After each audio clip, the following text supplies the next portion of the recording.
જો આ જે આપણે ચંદનની માટીનો સાબુ બનાવ્યો હતો એ તમે આ રીતે પણ યુઝ કરી શકો છો. જો તમારા ઘરમાં કાનાની મૂર્તિ હોય બાલગોપાલની તો એને પણ એનાથી નવડાવી શકો છો.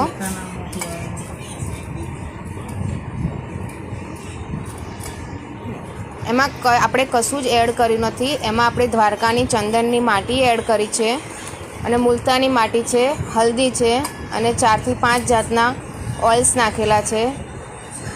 એટલે તમે આ રીતે પણ કાનાને પણ નવડાવી શકો છો.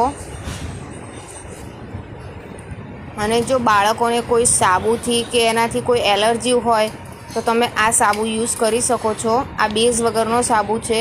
ઓનલી આમાં માટી જ છે અને હલ્દી છે. મેન આમાં ગોપીચંદનની માટી છે આમાં વધારે, અને મુલતાની માટી ઓછી ક્વોન્ટિટીમાં છે. હલ્દી છે અને 5 જાતના ઓઇલ્સ નાખેલા છે. એટલે બાળકોને પણ નવડાવી શકો છો. અને જો કોઈ ફોલ્લીઓ કે એવું થયું હોય તો એની પર લગાવીને છોડી દેશો અને સુકાઈ જાય પછી વોશ કરી દેશો તો એને ઠંડક બી મળશે એનાથી.